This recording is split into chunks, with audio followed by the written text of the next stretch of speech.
buying a car on the internet now is a little bit more accepted, but it certainly 6, 8, 10 years ago, people are like, you're crazy. Nobody's ever going to do this. My name is Jim Farley, and this is Drive.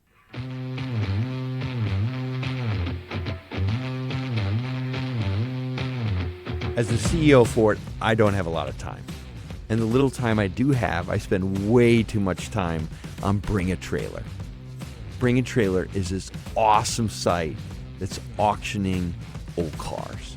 You know, I've seen everything on Bring a Trailer. I've seen brand new Bugattis for millions of dollars, and I've seen a 1976 Pinto Love Wagon for like $500, and everything in between. Now, the auctions, you need to know, can get really, really intense, especially between my son and me. My guest today is Randy Nonnenberg, who's the co-founder and president of Bring a Trailer. If no one's ever heard of this, we're going to really change their lifestyle because once you get hooked, you'll never get unhooked. So why don't you explain to everyone how to go to Bring a Trailer and how to prepare for the experience? Mentally prepare yourself. Yes. Yeah, that's something you may need to do. So yeah, bringatrailer.com. I joke it's a URL we bought for $4 or something like that in 2000. Did you use GoDaddy? I think we might have used GoDaddy way back then. GoDaddy.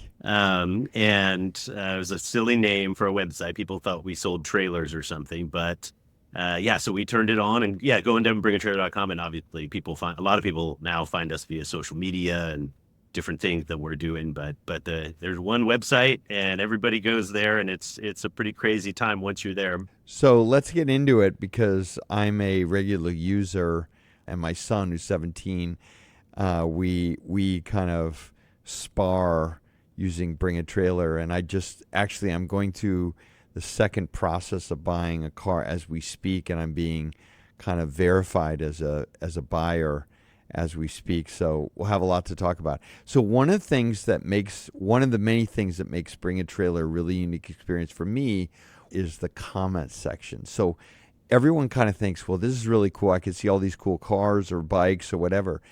But the coolest thing is when you find something that's interesting, let's just call it interesting, and then you deep dive on it, the longer it's been in the auction, the more comments there normally is, and the comments are fantastic.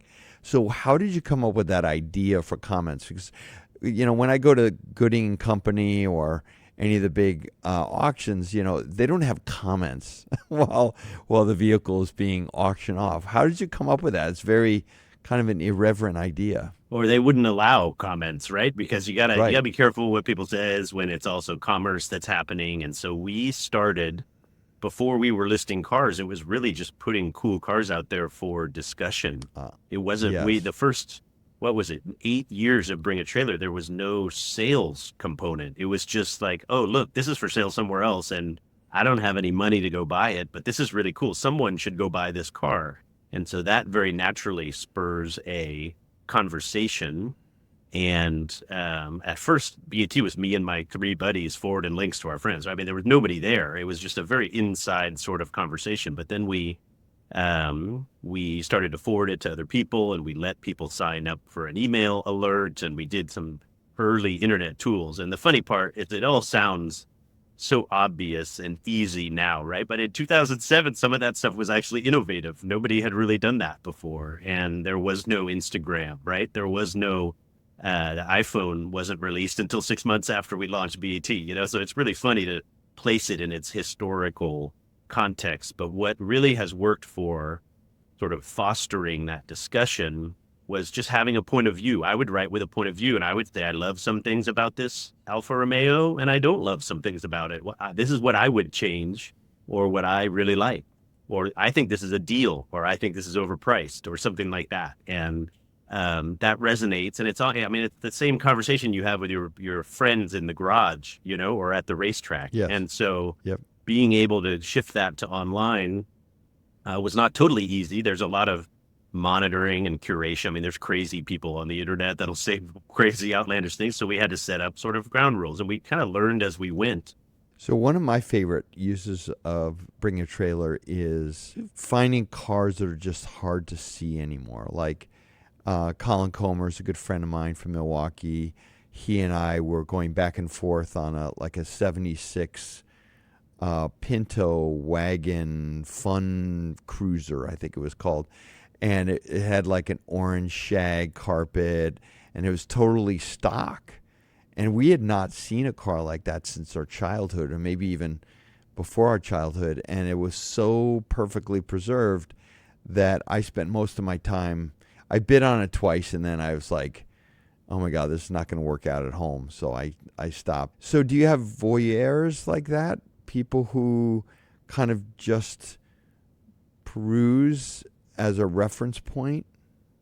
Absolutely. I mean, the vast majority of people on BAT are not sellers, and many are buyers, but most are not buyers. Most are there for the sort of entertainment component, the social component. In a lot of ways, it has sort of replaced what a lot of print car magazines used to be for Yes, people. yes, yes. And I used to run to the mailbox to read about stuff and Yes, of course. hear Peter Egan's point of view on Peter a Egan, Triumph. John Right. Lamb. Yep, And it's all the same group. yeah, and Yep. to hear all that, and to hear their perspective, there's this, social component to each one of the listings that's kind of entertainment, but it's also kind of interaction, and people seem to really like that. I would never buy a car online, even an online super respected auction. That's just me. But I bought 2 cars on Bring a Trailer. And the reason is because I trust your brand. And I have no idea why, but I just do. And one of the things that I've noticed, well, there's like a million things. So I want to ask about trust, like, because as a CEO of Ford, in a 120-year-old company, our reputation is like the most important thing for me. So I want to learn from you how you built that trust. On Bring a Trailer, there's an ethos that you should divulge as much as you can about your vehicle, because you don't want the buyer to ever be surprised by any aspect of the vehicle. So this trust thing is not only on the site, it's actually embedded in the seller's ethos. I bought 2 cars. Both of them had things about the car. One got crashed during the test drive, for example. They divulged it, which shocked me, because you would never see that on any kind of other site. So tell us about trust, and how were you able to move the trust from the brand actually into the sellers wanting to be trustworthy? That's a good question. And it's really paramount, because the internet, like I said, buying a car on the internet now is a little bit more accepted, but it certainly 6, 8, 10 years ago, people were like, you're crazy. Nobody's ever going to do this. And we were trying to think about how you could make it actually function and actually work. And the community part that you talked about, and putting as many eyes on it with expertise, is one part.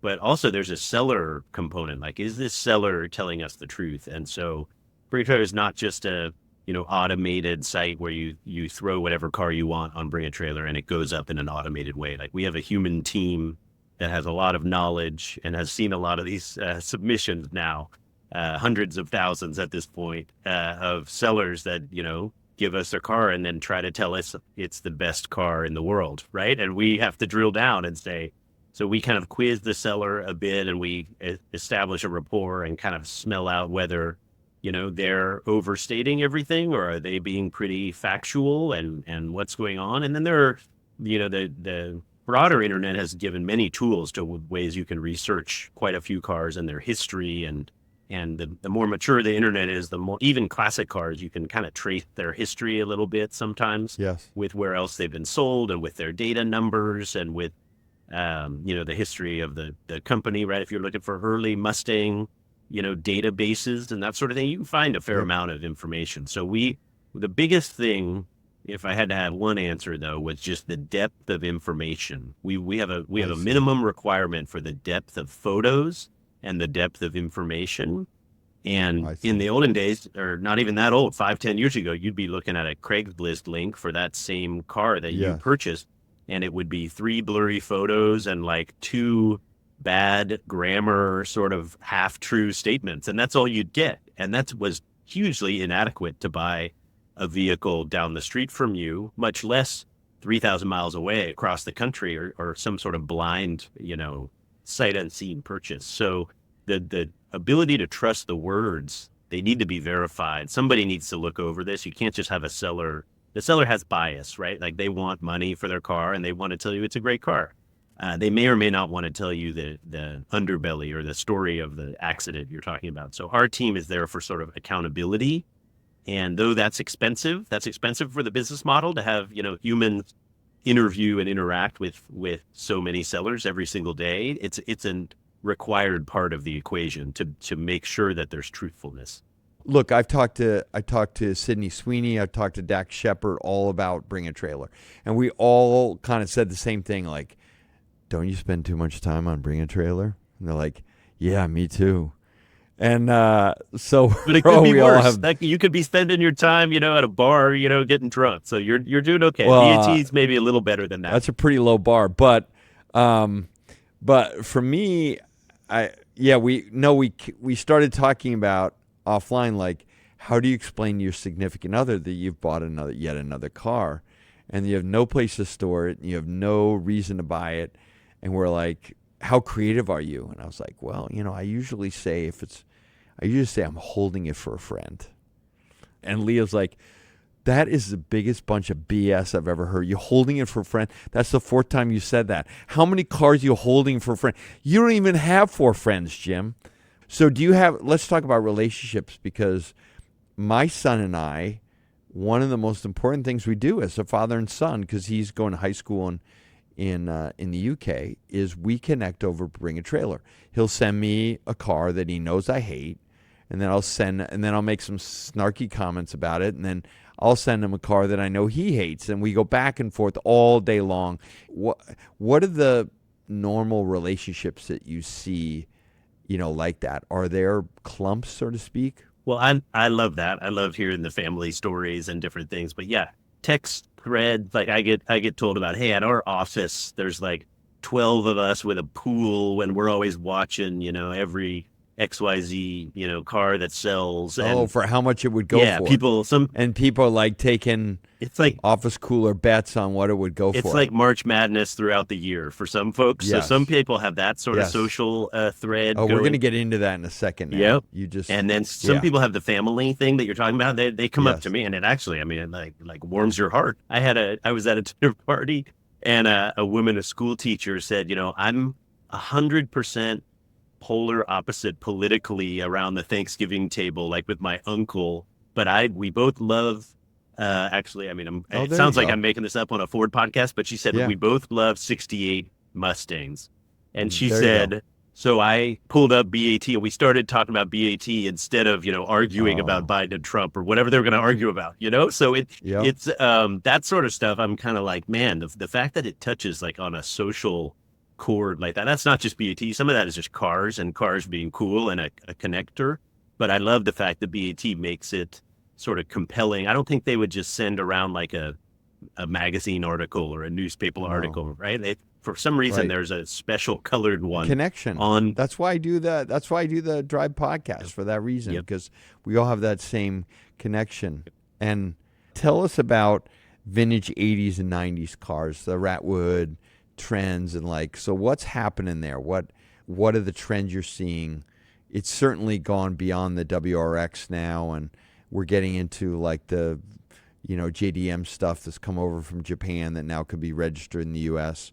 But what's happening on the 80s and 90s cars, because the values are clearly changing? Yeah, I'd say in the last 5 or 6 years we've seen a meaningful ramp up of popularity on 80s and 90s cars, and it kind of makes sense. It's almost like a sociology study as much as it's a industry or a car design study, because I'm 46 years old, right? I went to high school in the early 90s, and the 50 Mustangs and Camaros and stuff that was cool back then. That sort of thing is what I wanted but couldn't have, right? And a lot of people fall into that demographic. So as you see people get a little bit older and maybe get out of college or 1 or 2 jobs and have a little bit of spending money, they can kind of go back and get something that they wanted, similar to how my dad, always wanted a, 50s Chrysler or a T-Bird or whatever he would have liked. So that just sort of rolls forward, and we're seeing a meaningful effect of that right now. And 80s and 90s, and now even, it's crazy to think about them as classic, but early 2000s cars are 20 years old now, and Yep. That's how old, early Fords were when I was in high school. So that sort of stuff is seeing a sort of demographic shift, and a lot of people like them. And they're pretty easy to use. They have air conditioning Yep.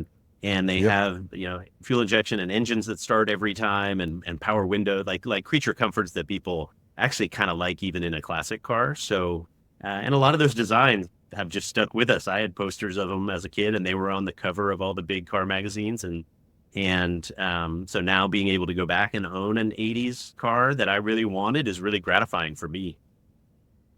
So I've started to pick up a new vibe in the car business, in the car hobby, let's call it that, of people like more willing to work on their own stuff. It's like changing. When I talked to Sydney Sweeney, that was like really obvious.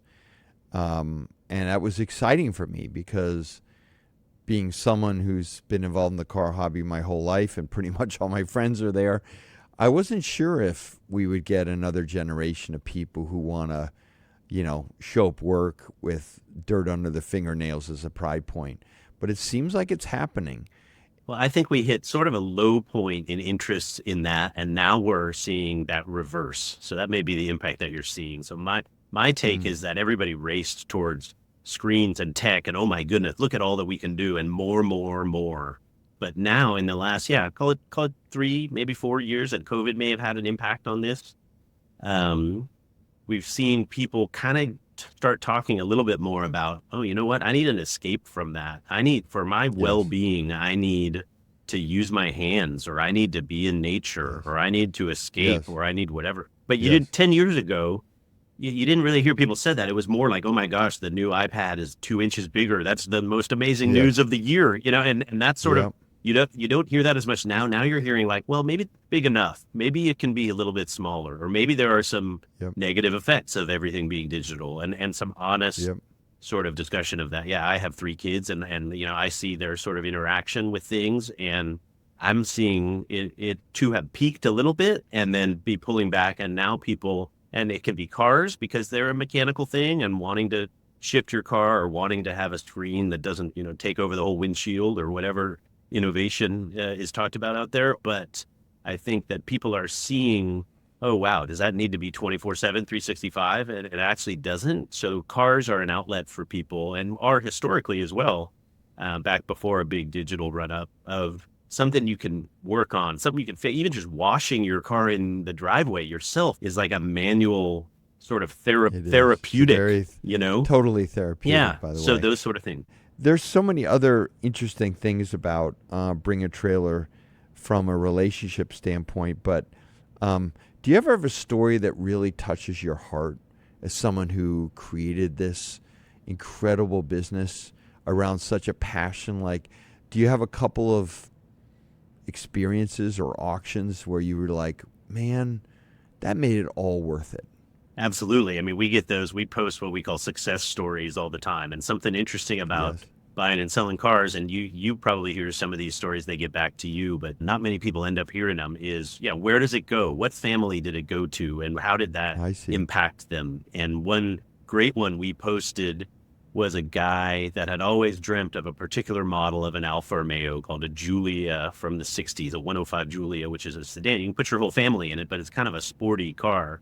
And he bought it from a seller in Europe. The police always used them. Yeah, the cops used them. And that dark green, yes. Yes, you're right, because they're quick, and they could chase down, bad guys. And we listed one actually in Europe, and we have a few sellers in Europe, but we listed one in Europe, and instead of shipping it home, the guy decided to take his family on a holiday, and he gave us a 7-part epic story of his drive with his entire family. They went and got this car and drove it across Europe, and it's his little kids in the back seat, and they pull up in front of the Acropolis, and then they pull up in front of all these scenes in Europe, the Colosseum, and they pull out and they take a photo of the Alpha. Sounds like Chevy Chase's European It's vacation. kind of that, with a little less crass language, right? Stuck in like the Arc de Triomphe circle. Totally. His wife's like, go, Dad. And he's like, I can't get out of here. Totally. So, but that sort of, you talk about sending links with your son, that sort of family, that family, will remember that trip for the rest of their lives. And I hope the whole family will, but certainly the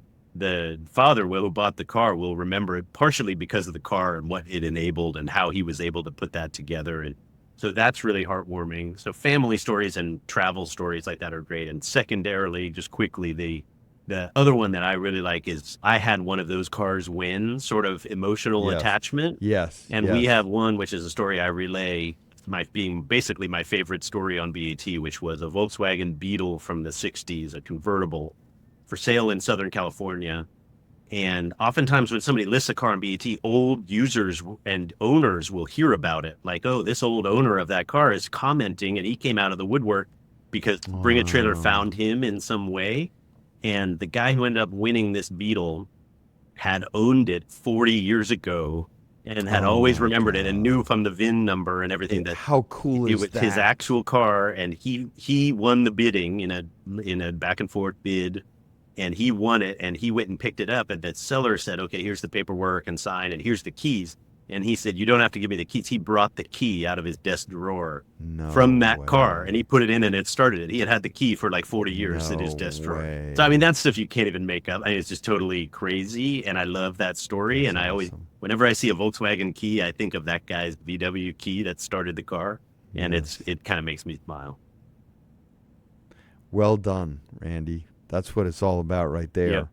What's coming down the road in classic car hobby? What's happening? Oh man, well, there's a lot of interesting events that go on and things. I feel like there's new energy in that world. I know you're involved in racing a lot, and racing's active in different areas Yes. of the country and the world. But there's a Yes. lot of people that like want to drive. It's back to this sort of Mm. tactile Yes. desires, and people that are younger than Yes. me. So I started BAT when I was 29, right? And now Mm. I'm 46. And so there's a wave of people younger than me necessarily, which I'm very happy that there are, but I'm not the young kid on the block anymore. I'm kind of the medium older kid on the block. And we've started to sponsor and be involved with and participate in. And my staff, by the way, is all younger than me. I'm like the old man on the staff, right? My whole staff is in their 20s and 30s, and they love cars and they love, the inventory that we have, and they go on these events. And so it's very invigorating for me to see energy and excitement and people traveling and getting out on the road, and it doesn't have to be in like some Pebble Beach shiny $1 million car, right? Guys are Yeah. driving in Volvo Amazons and Yes. interesting old vehicles and going and having a great time, and similar to how I did when I was in my teens and early 20s. And I'm just really happy that I feel like there's an upswell of that, partially through social media and that sort of social connection that has enabled people, and partially through sites like BAT and some other car communities that I feel like are really vibrant. So what makes me happy is BAT kind of can give somebody the vehicle, whichever vehicle they want, to go do one of those. And those events give people the reason to buy something on BAT and go change their life or see new sites or do something fun. And that is invigorating for me. That makes sense to me, doing the Drive podcast. I have to tell you, one of the common themes, no matter how famous someone is the simple joy of a road trip. No matter who you are, where you are in your life, there's something magical. It is amazingly common experience where people said, this beautiful thing happened to me on this road trip. So I love what you just said, because to me, as an older person who loves cars, like there is no better memory in my life of those random road trips. And by the way, the Pantera that I bought, my son and I are going to fly to Connecticut and drive it back to Michigan together. And it's a great way to develop the list, right? You gotta develop the list of all the stuff you're going to do together. And so there's no better way than take a couple 100-mile road trip to develop the list. But in either case, I'm sure when we get to Niagara Falls or some other place, we'll have some memory that'll last the rest of our lives. And I have Bring a Trailer to thank for that. Fantastic. Well, I'd love to see the pictures from along the way. Pantera is a stunning car, but yeah, it's almost more about the time with your kid or time with your friend and hitting the road. That's going to be a great one. Well, I'm going to ask you, Randy, a question I ask everyone, which is, I also am the CEO of Ford, and I'd love any advice from you about, to me, how to lead the company in the right way, something I should be thinking about, any perspective, because I want to do a good job in leading this company through this incredible transformation.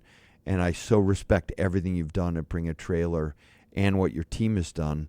And so coming from you, I know it'll be meaningful and something I will pay attention to. I don't know if you know, but I actually worked for an OEM. I worked for BMW straight out of You school, did? and I was super. I'm guessing in North Jersey in Bergen Well, County? I'm a West Coast guy, but I worked Okay. actually in Silicon Valley. They and many other Okay. companies, including Ford, I believe, launched sort of a Yes. technology office, scouting Yeah. office Yep. on the West Yep. Coast, certainly in the early 2000s when that was like where a lot of electronics development was happening and scouting and that sort of thing in the tech world. And so I started my career there, but then I later worked in a field job that reported to New Jersey. You're exactly right. You know where those guys are. I do. And it was, dream job out of school. And I'm German and I love German cars and Okay. so it all fit together for me. And I studied engineering and that was going to be great. But my interactions in that first couple of years, the CEO would come through and sort of inspect the office like a general inspecting the Yes. troops or whatever. And this happens Yes. everywhere, right? People stand up straight when you walk into their department or Yes. whatever. And I just remember an interaction. The CEO came through and frankly kind of didn't give me the time of day at all. Kind of walked through Mm, and kind of brushed me aside. And I mean, I'm a young kid. I mean, I'm sure he had a million other things on his mind, but the ability for you to try to, try to have an open ear to different perspectives all through the ranks. I'm sure you listen to that's your awesome. tightly trusted group all That's the time, awesome. but there's some That's awesome. intern or there's some, Yes. third year Ford employee that is so on fire for it. And that Oh, interaction he's going to have with the CEO, honestly, is going to like set his attitude for the next 5 years, right? so that is awesome advice. Thank you, Randy. Yeah, you bet. That's a meaningful moment in my car career when people ask me about it, right? Like that. I still love the company and I went back to love the company Yep. more. I worked there for 10 years, but that particular moment I was like, man, I wish that would have gone differently. So maybe you can do that in the lives of some of your younger I folks. will. That is a really great, humbling reminder of what it's all about. By the way, my son, he likes cars I don't like, and vice versa. And we're both proud and stubborn. But his first cars he bought, he saved his money with his job. He bought an E46 M3 with like 257,000 miles on it for like $40 or something on Bring a Trailer. And I was like, that is the worst purchase you've ever made. It's not a Ford. It's way too high mileage. Flipped it for $5,000 profit. Okay, well, that's one way to get out of Totally it. proved me wrong. And now he's working on some other non-Ford. And we'll be arguing all summer about that next one. But I can thank in part, the backdrop of our relationship is very much Bring a Trailer. So, well, Randy, you're a rock star. Thank you so much for your time. And please tell your team they're doing a great job vetting me. So far, they seem like I'm a real person that can fog a mirror and has a bank account so far. So thank you. We will do that. I'm sure you'll get through the system, Jim. Thanks for buying I cars. hope. I don't know. I'm waiting. Okay, I'm hoping. fantastic. Thanks for Okay. having me. All the best. Thank you, Randy.